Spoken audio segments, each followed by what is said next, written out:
Welcome into another episode of This Needs to Be Addressed. I'm your host, Mwest, with my co host, Nug. And today we are talking about another trending topic all over the Twitter sphere, starting soon screen. If you don't know what this is something related to streamers. When you are about to start your stream, you have a countdown timer and a starting soon screen. Plays music, allows people to get into your stream. And a lot of folks are saying, if you already know that you're going to start streaming, if you're ready to go, why do I have to sit at this silly screen when I come to your stream for 5 minutes, 10 minutes, 15 minutes? The bigger the streamer, the longer the starting soon screen. Some of the smaller content creators have long screens as well, but people are saying, if you start your stream, I want to be able to talk to you. And if you're not there when I get there, I'm leaving. For me personally, before I pass it over to you, Nug, I'll tell you why I have mine on there. Whenever I go live, I'm available. You can kind of see me, but I'm in this blurred area for my stream.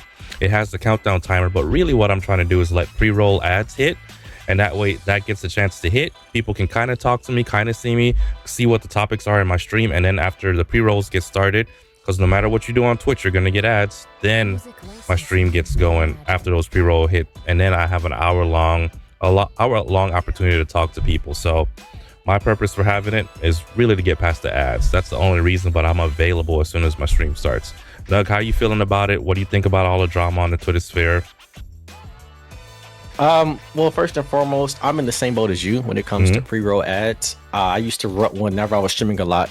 I would always do starting soon, and then I would let my ads run so that when the stream started, I would have an hour of no ads for that first hour. Boom. Because it's just one of the tricks of the trade. But yeah, I think all in all, though, when it comes to the Twitter drama, I think that streamer Twitter or content creation Twitter can get so unbearable because every couple of months, like once a quarter, we have these weird conversations where somebody says, should you have starting soon screens? If you say something about your stream in somebody else's chat, is it self promo? Do you do follow for follow? Like, it's like once if you start creating content or start streaming out there, guys, you'll notice on the streamer side of Twitter, every 3 to 4 months, you're going to see like the same few topics that's going to get everybody talking about it. And it's really odd. It's almost like clockwork, especially if you've been doing this for some years. I will say, man, your stream is your show. You run it however you see fit, right? If your people enjoy your content, they will wait for you. I have friends that run entire specialized videos when they start their stream, and they, you sit there and you're like, what the hell? How did they make this?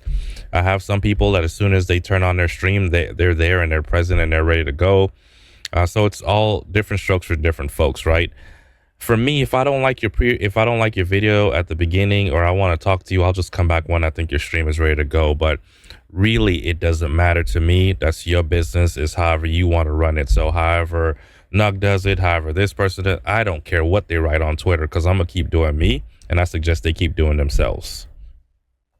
Yeah, I hate to be this guy, but I feel like a lot of times you never see like some of the more successful people arguing about this stuff on social media. Nope. And it's unfortunate. And I think that it's because they're focused on the product outside of the discourses. All of the most successful streamers I know, friends and people that I don't know who are just bigger creators that I watch, they don't necessarily engage with this type of stuff. So I would suggest you guys start doing the same.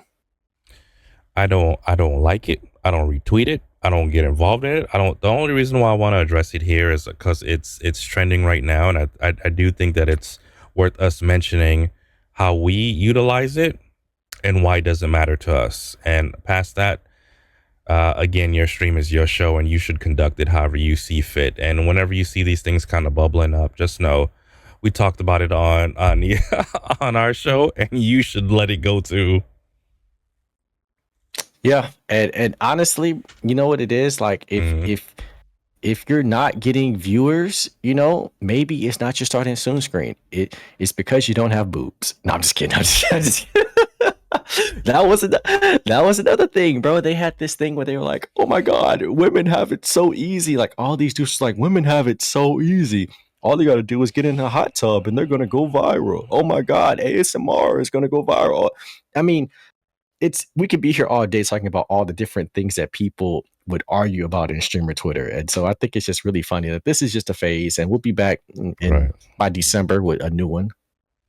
What was the previous one? I see the one about the shout outs bubbling up again, right? And we've addressed that on this Was it show as well. was it Yeah. shout outs? Shout outs, we addressed it a while back, and just today I saw shout outs bubbling up again about don't shout me out. You're gonna see some random clip of me. It's gonna show something It was silly. shout outs, I don't yeah. like it, blah blah blah. Right. It's always something, right? Shout outs, and then before then it was NPC streams, and Yeah. then before Hmm. then it was I think ASMR, then hot tub, then it was yeah, it was a lot. It was a lot going on. Um, oh, the nudity in the art section. Hmm. I just think that there's always different metas, and I think that so many times people can get kind of lost chasing their tails like a dog because people are so worried about the next meta. I hate when somebody is making content Hmm. and then they'll go out of their way to be like, here I am working so hard, but these women come on here with these hot tub ASMR streams and they're getting all my viewers. It's like, bro, shut the hell up. Amaranth viewers are not your same viewers. The people watching her don't want to watch you, even if she wasn't live. A topic that we didn't get a chance to kind of talk about was just like summertime, right? Summertime viewerships is a little bit low for everybody in all content spaces. And so as your viewership declines or you see a small decrease, you start to look at other scapegoats. Well, it's the starting soon screen. Well, it's because I'm not in the hot tub. Well, I'm not a woman. Well, I'm not playing the latest and greatest game. Well, Kai's taking all my views. There's always something. So the minute people aren't as successful as they think they should be, they start looking at other people and comparing themselves, and you'll see all these things bubble up and trend on Twitter.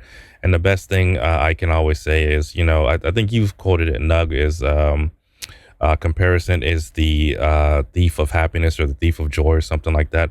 Stay focused Yeah. on what you have going on, lock into what you're doing, and keep writing it out. And summertime, just know that things trend up and down. Summertime's going to be a little bit slower, and then come winter, things are going to start popping off again. But Winter you is got coming. to stay focused and lock in. Something that you said I want to point out too. Hmm. Kai is stealing your viewers. He absolutely is. I'm a big Kai Sanat fan over here.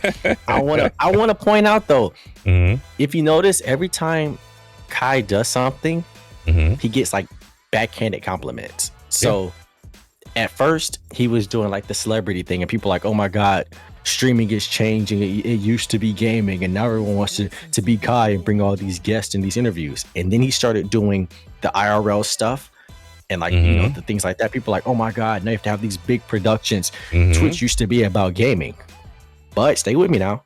Hmm. Recently, what has he been doing? Oh, he's been locking into the Souls He's been games. gaming. He's Yep. been gaming. So what are they going Hard. to say now?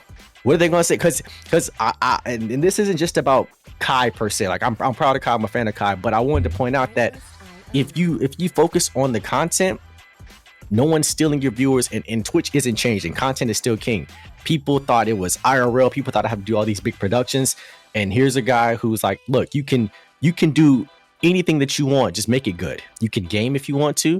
You can IRL if you want to. You can have guests if you want to. Yes, But sir. the thing that you should be learning from Kai, whether you love or hate him, is that you need to be finding a lane of something that you like and then do it, and stop getting discouraged, copy other trends, blame other people, stop making excuses.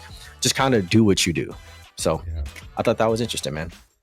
That was a great point. I think we can end on that note. I think that's where we need to stop. Master all elements. That's what he said. Master all elements of this. Motherfucker's hilarious, bro. But yeah, this has been addressed. Starting soon screens aren't stealing your viewers. Just make a fun little starting soon screen, or just don't do them at all. Whatever the case may be, no one's probably stealing your viewers. Yep. Yeah, this has been addressed. Peace.